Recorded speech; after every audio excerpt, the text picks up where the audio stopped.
Confía en tu destino. Hoy en Revelaciones Misteriosas nos adentraremos en la vida del profeta Elías, un hombre levantado por Dios en tiempos de oscuridad y apostasía. Veremos cómo su fe desató milagros asombrosos, fuego que descendió del cielo, lluvia que volvió tras años de sequía, provisión sobrenatural y hasta la resurrección de un niño. A lo largo de este video descubrirás que la historia de Elías no es solo un relato antiguo, sino una revelación viva sobre cómo Dios sostiene a sus siervos, confronta la idolatría y habla en medio del silencio. Quédate hasta el final, porque lo que vas a escuchar no es solo historia bíblica, es una llamada profética que también toca nuestra generación.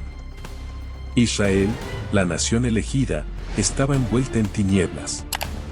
El rey Acab, hijo de Omri, gobernaba bajo la sombra de su esposa, Jezabel, una mujer despiadada que había traído consigo el culto a Baal y a Acera. La tierra que una vez conoció la gloria del Dios verdadero, ahora se inclinaba ante ídolos de madera y piedra. Altares profanados, profetas asesinados y el pueblo confundido. ¿Dónde estaba Yahvé en medio de tanta corrupción? Pero en medio del caos, Dios levantó a un hombre. No fue un sacerdote de templo, ni un príncipe del palacio. Fue un hombre del desierto. Un rostro endurecido por el sol, una figura vestida con un manto de pelo y un cinto de cuero. Su nombre, Elías, mi Dios es Yahvé. Y con él, comenzaría una guerra espiritual que estremecería a reyes y derrumbaría altares paganos. Sin previo aviso, Elías se presentó ante el rey Acab. No con espada, sino con palabra profética. Una sentencia sellada en el cielo. Vive Jehová, Dios de Israel, en cuya presencia estoy, que no habrá lluvia ni rocío estos años, sino por mi palabra. Era un golpe directo contra Baal, el supuesto dios de la lluvia. Así comenzaba el juicio. 3 años de sequía azotarían la nación. Ríos secos, cosechas muertas, hambre en cada aldea. Pero mientras el pueblo sufría, Dios cuidaba a su siervo. Apártate de aquí, le dijo el Señor, y escóndete junto al arroyo de Querit, al oriente del Jordán. Allí, apartado del mundo, Elías fue sustentado por un milagro inesperado. Cuervos, aves impuras según la ley, le traían pan y carne cada mañana y cada tarde. Una provisión sobrenatural que desafiaba toda lógica. Cuando el arroyo se secó, la voz divina volvió a sonar. Levántate, vete a Sarepta, en Sidón. Allí he mandado a una viuda que te sustente. Elías debía cruzar fronteras. Entrar a territorio enemigo. Sidón no era solo tierra extranjera, era la cuna de Jezabel, el centro del culto a Baal. Y allí, en un rincón olvidado, encontraría a una mujer pobre recogiendo leña. Sus palabras fueron desoladoras. Solo me queda un puñado de harina y un poco de aceite, haré una torta para mi hijo y para mí, y luego moriremos. Pero el profeta la desafió a creer. A dar lo poco que tenía, primero para él. No por egoísmo, sino como acto de fe. Y entonces, lo imposible sucedió, la tinaja nunca se vació, y la vasija de aceite nunca menguó. Día tras día, la promesa de Dios se renovaba. A través de este comienzo, el mensaje era claro, en medio de la idolatría, el hambre y la muerte, la voz de Dios seguía viva, guiando, proveyendo, y preparando el terreno para algo aún más grande. Mientras Israel agonizaba bajo los estragos de la sequía, Elías permanecía en Sarepta, en la humilde casa de la viuda. Cada día era un milagro silencioso.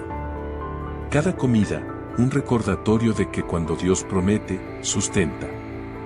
Pero el silencio de Dios también prueba, y las tinieblas no tardaron en golpear la puerta. El hijo de la viuda enfermó, y murió. El aliento abandonó su pequeño cuerpo, y la madre, quebrantada por el dolor, estalló. ¿Qué tienes contra mí, varón de Dios? Has venido a recordarme mis pecados y a matar a mi hijo. Era el grito de una madre herida, confundida por el misterio del sufrimiento. Elías, lejos de reprenderla, tomó al niño en sus brazos y subió al aposento alto donde él mismo dormía. Allí, sobre su lecho, clamó al cielo: Jehová, Dios mío, aún a la viuda en cuya casa estoy hospedado has afligido, matando a su hijo. Elías se tendió 3 veces sobre el cuerpo del niño. No por ritual pagano, sino como símbolo de identificación, de intercesión desesperada. Y entonces clamó con fuerza: Y Jehová, Dios mío, te ruego que el alma de este niño vuelva a él. Y Dios respondió. El aliento regresó. El niño abrió los ojos.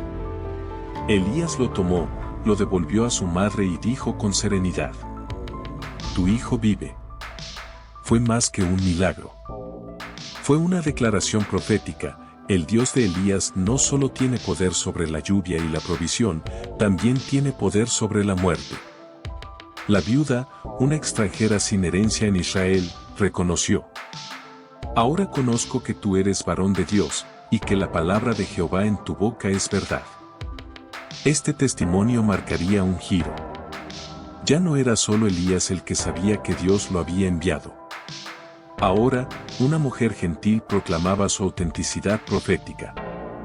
Elías había sido preparado en oculto, forjado en el desierto, alimentado por cuervos, sostenido por una viuda, y testigo de la resurrección. Pero ahora, era hora de volver. Pasaron 3 años desde su primera aparición ante Acab. 3 años de sequía insoportable. 3 años de idolatría desenfrenada. El pueblo estaba dividido entre el miedo, el hambre y la confusión espiritual. Entonces, la palabra de Dios vino de nuevo. Ve, muéstrate a Acab, y yo haré llover sobre la faz de la tierra. Elías obedeció, sabiendo que enfrentaría a un rey furioso, a una reina asesina y a un pueblo descarriado. Pero también sabía que el Dios de Israel estaba a punto de hablar de forma innegable. En el camino se encontró con Abdías, un siervo fiel de Dios que trabajaba secretamente en la corte. Cuando Elías le dijo que anunciara su regreso al rey, Abdías tembló. ¿Quieres que muera? Si yo le digo que tú estás aquí y luego el espíritu de Jehová te lleva, Acab me matará. Pero Elías lo tranquilizó: Vive Jehová, que hoy me mostraré al rey. Era el inicio de un enfrentamiento histórico. No solo entre un profeta y un rey. No entre religiones humanas. Era un duelo entre el Dios verdadero y los dioses falsos. Entre la luz y la oscuridad. Entre el fuego del cielo y la arrogancia del hombre. Elías se presentó ante Acab. El rey, iracundo, no tardó en lanzar la acusación. ¿Eres tú, el que turbas a Israel? Pero Elías, sin temor, respondió con firmeza profética: Yo no he turbado a Israel, sino tú y la casa de tu padre, por haber dejado los mandamientos de Jehová y seguido a los Baales. Entonces, lanzó el desafío: convoca a todo Israel al monte Carmelo. Reúne a los 450 profetas de Baal y a los 400 profetas de Acera que comen en la mesa de Jezabel. Hoy sabremos quién es Dios. La noticia se esparció por todo el reino. Desde las aldeas más remotas hasta la corte, todos sabían que algo trascendental estaba a punto de ocurrir. El monte Carmelo, alto y majestuoso, fue testigo del mayor enfrentamiento espiritual de la historia de Israel. Elías se puso de pie ante el pueblo reunido, con el sol alto en el cielo, y lanzó una pregunta que retumbó en los corazones. ¿Hasta cuándo claudicaréis entre 2 pensamientos? Si Jehová es Dios, seguidle, y si Baal, id en pos de él. Pero el pueblo no respondió palabra. El silencio era el eco de su confusión. Elías, solo contra cientos, propuso un reto simple y definitivo. Se construirían 2 altares, uno para Baal y otro para Jehová. Ambos pondrían leña y un sacrificio, pero no encenderían fuego. El Dios que respondiera con fuego, ese sería el Dios verdadero. Los profetas de Baal aceptaron. Desde la mañana hasta el mediodía, clamaron a su Dios: Baal, respóndenos. Saltaban alrededor del altar, se agitaban, gritaban sin descanso, pero no hubo voz. No hubo respuesta. El cielo permanecía en silencio. Entonces Elías, con ironía santa, dijo: gritad más fuerte. Quizá está meditando, o está ocupado, o está de viaje. Tal vez duerme y hay que despertarle. Desesperados, comenzaron a sajarse con cuchillos, dejando que su sangre corriera por sus cuerpos. Pero Baal no respondió. Porque Baal no existe. Cuando llegó el momento del sacrificio vespertino, Elías reconstruyó el altar de Jehová con 12 piedras, una por cada tribu de Israel. Luego hizo algo insólito: ordenó que empaparan el sacrificio, la leña y el altar con agua, no una vez, sino 3. El agua llenó la zanja alrededor. No había lugar para el engaño. Ninguna chispa humana encendería ese fuego. Y entonces Elías se acercó. No gritó. No bailó. No se hirió. Solo oró: Jehová, Dios de Abraham, de Isaac y de Israel, sea hoy manifiesto que tú eres Dios en Israel. Respóndeme, Jehová, respóndeme, para que este pueblo sepa que tú eres el Dios verdadero y que tú vuelves a ti el corazón de ellos. Y el fuego cayó del cielo. Fue un fuego devastador, santo, absoluto. Consumió el sacrificio, la leña, las piedras, el polvo y el agua en la zanja. El pueblo, sobrecogido por la gloria divina, cayó de rodillas y exclamó: y Jehová es el Dios, Jehová es el Dios. Ese día, la idolatría fue juzgada. Los profetas de Baal fueron capturados y ejecutados, conforme a la ley de Moisés. El pueblo había presenciado una teofanía. Dios mismo había descendido con fuego. Pero esto no era el final. Era el principio de un despertar. Porque cuando Dios enciende el fuego, no solo consume el sacrificio, también transforma corazones. Después del fuego, llegó la lluvia.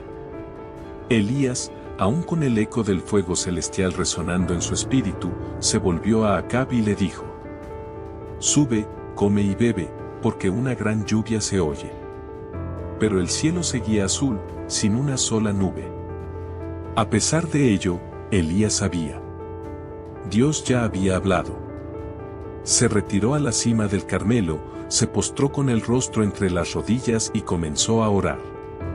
1, 2, 3 veces pidió a su criado que mirara al horizonte. Nada. 4, 5, 6 veces, el cielo permanecía vacío. Pero Elías no se rindió. Sabía que cuando Dios promete, Él cumple. A la 7ª vez, el criado volvió con una visión diminuta: una pequeña nube, del tamaño de la mano de un hombre, surgía del mar. Esa señal bastó. Elías se levantó y dijo: ve y dile a Acab: unce tu carro y desciende, para que la lluvia no te detenga. En cuestión de minutos, el cielo se ennegreció, el viento rugió y la lluvia comenzó a caer con furia sobre la tierra seca. Era la confirmación de que Dios no solo envía fuego, también envía restauración. Pero tras la victoria, vino la amenaza. Cuando Jezabel oyó lo que Elías había hecho con sus profetas, juró vengarse. En vez de despertar al arrepentimiento, su corazón se endureció aún más. Envió un mensaje mortal: así me hagan los dioses, y aún me añadan, si mañana a estas horas no te hago como uno de ellos. Y Elías, el profeta que había enfrentado solo a cientos, que había llamado fuego del cielo, que había orado por lluvia, ahora temió. El mismo hombre que desafió al rey, huyó. Se fue al desierto, caminó hasta quedarse exhausto, se sentó bajo un enebro, y deseó morir. Basta ya, Jehová. Quítame la vida, porque no soy mejor que mis padres. Este es uno de los momentos más conmovedores del Antiguo Testamento. Elías, el gigante de la fe, se quiebra. ¿Cómo puede ser que después de tanto poder, se sienta tan solo? Pero Dios no lo reprende. En cambio, envía un ángel. No con fuego ni truenos, sino con pan caliente, agua fresca y una palabra. Levántate y come, porque largo camino te resta. Fortalecido, Elías caminó 40 días y 40 noches hasta el monte Horeb. Allí, se escondió en una cueva. Estaba esperando una nueva manifestación de Dios, tal vez otro fuego, otro milagro espectacular. Pero esta vez, Dios no apareció en el viento, ni en el terremoto, ni en el fuego, sino en un silbo apacible y delicado. El mensaje era claro: no siempre Dios actúa con estruendo. A veces, habla en el susurro. Y en ese silencio, Dios restauró al profeta. Le mostró que no estaba solo, que aún quedaban 7000 que no se habían arrodillado ante Baal. Le dio nuevas misiones, un sucesor, y una esperanza renovada. Porque el fuego despierta al pueblo. Pero el susurro levanta al profeta caído. Suscríbete a nuestro canal Loto y Destino y deja que el destino te muestre el camino. Confía en tu instinto, confía en las señales y confía en tu destino. Dale like, activa la campanita y déjanos tu comentario para seguir creciendo juntos esta comunidad llena de reflexión, misterio y señales que conectan con el alma.